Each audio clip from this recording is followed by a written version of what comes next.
നമസ്കാരം, chess battles മലയാളത്തിലേക്ക് സ്വാഗതം.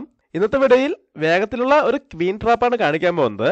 ഈ ഗെയിമിൽ വൈറ്റ് സൈഡ് കളിക്കുന്നത് റോജർ മൊയ്ൻ എന്ന ഒരു ചെസ് പ്ലെയറും ബ്ലാക്ക് സൈഡ് കളിക്കുന്നത് മാഗ്നസ് കാൾസനുമാണ്. വൈറ്റ് D4 മൂവിന്റെ ഗെയിം സ്റ്റാർട്ട് ചെയ്യുന്നു. ബ്ലാക്ക് നൈറ്റിനെ F6 ഡെവലപ്പ് ചെയ്യുന്നു. ഇന്ത്യൻ ഗെയിമാണ്. വൈറ്റ് C4 മൂവ് ചെയ്യുന്നു. ബ്ലാക്ക് E6 മൂവ് ചെയ്യുന്നു. White G3, black C5. ഇപ്പോൾ E4 പോകേണ്ട ഒരു അറ്റാക്കാണ്. അതുകൊണ്ട് വൈറ്റ് നൈറ്റിനെ F3 ഡെവലപ്പ് ചെയ്തുകൊണ്ട് ആ പോണിന് ഒരു സപ്പോർട്ട് കൊടുക്കുന്നു. ബ്ലാക്ക് പോണ വെച്ച് പോണിട്ടുന്നു. വൈറ്റ് നൈറ്റ് വെച്ച് തിരിച്ചു കിട്ടുന്നു. ബ്ലാക്ക് അടുത്ത നൈറ്റിനെ C6 ഡെവലപ്പ് ചെയ്തുകൊണ്ട് വൈറ്റിനെ എപ്പോഴും അറ്റാക്ക് ചെയ്യുന്നു. വൈറ്റ് ബിഷപ്പിനെ G2 ഡെവലപ്പ് ചെയ്യുന്നു.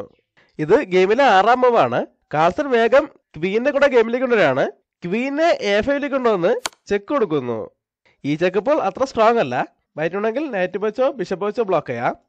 വൈറ്റ് ഇവിടെ ബിഷപ്പ് വെച്ചാണ് ബ്ലോക്ക് ചെയ്യുന്നത്. ബിഷപ്പ് വെച്ച് ബ്ലോക്ക് ചെയ്തുകൊണ്ട് ആ ക്വീനെ തിരിച്ചറ്റാക്ക് ചെയ്യുന്നു.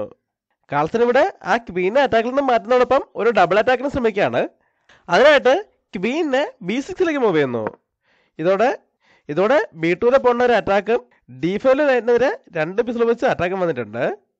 വൈറ്റ് ഇപ്പോൾ വേണമെങ്കിൽ നൈറ്റിനെ B5 അല്ലെങ്കിൽ B3 മൂവ് ചെയ്തുകൊണ്ട് ഈ 2 പ്രശ്നങ്ങളും ഒരുമിച്ച് പരിഹരിക്കാം.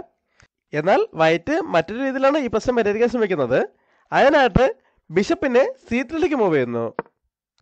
ഇതോടെ പോണിന് ബിഷപ്പിന്റെ സപ്പോർട്ടും നൈറ്റിന് 2 പീസുകളുടെ സപ്പോർട്ടും കിട്ടുന്നുണ്ട്. എന്നാൽ കാൾസൺ അറ്റാക്ക് സ്റ്റോപ്പ് ചെയ്യുന്നില്ല. അടുത്ത പീസിനെ കൂടെ അറ്റാക്കിലേക്ക് കൊണ്ടുവരാണ്. ബിഷപ്പിനെ B4 ഡെവലപ്പ് ചെയ്തുകൊണ്ട് ബിഷപ്പിനെതിരെ അറ്റാക്ക് കൊടുക്കുന്നു. വൈറ്റ് ഇപ്പോൾ ബിഷപ്പ് മുമ്പിൽ എക്സ്ചേഞ്ച് ചെയ്യാൻ ശ്രമിക്കുകയാണെങ്കിൽ ബ്ലാക്കിന് ഒരു ചെക്കോട് കൂടി ആ ബിഷപ്പിനെ വെട്ടിയെടുക്കാൻ കഴിയും. അതുകൊണ്ട് ഇപ്പോൾ ഇങ്ങനെ ഒരു എക്സ്ചേഞ്ചിലേക്ക് പോകുന്നില്ല.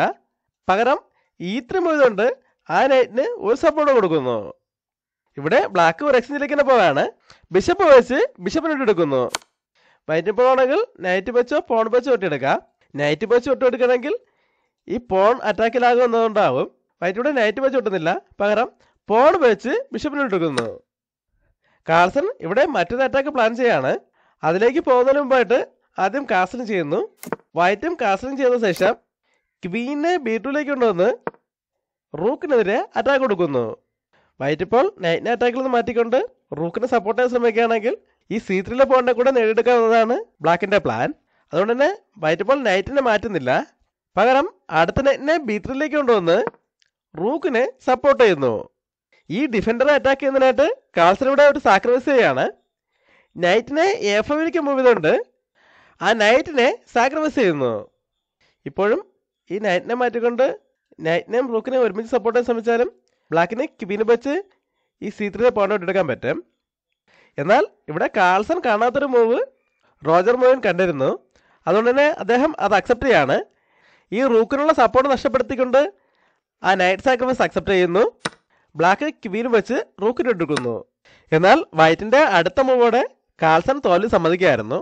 വൈറ്റ് ഇവിടെ വളരെ സിമ്പിൾ ആയിട്ടുള്ള ഒരു മൂവാണ് ചെയ്യുന്നത്. ക്വീനെ D2 മൂവ് ചെയ്യുന്നു. ഇവിടെ ഇപ്പോൾ ബ്ലാക്കിന്റെ ഈ ക്വീൻ ട്രാപ്പിലായിരിക്കുകയാണ്. ആ ക്വീൻ ഇപ്പോൾ പുറത്തേക്ക് പോകാൻ യാതൊരു വഴിയില്ല. ബ്ലാക്ക് ഇപ്പോൾ ഇവിടെ എന്ത് തന്നെ മൂവ് ചെയ്താലും അടുത്ത മൂവിൽ നൈറ്റ് B3 ഒന്ന് ക്വീനെതിരെ അറ്റാക്ക് വരുന്നതോടെ ബ്ലാക്കിന് ആ ക്വീൻ നഷ്ടപ്പെടും. ഈ ഗെയിം നടന്നിരിക്കുന്നത് 2001 ആ സമയത്ത് കാൾസന് 11 വയസ്സ് മാത്രമായിരുന്നു പ്രായം.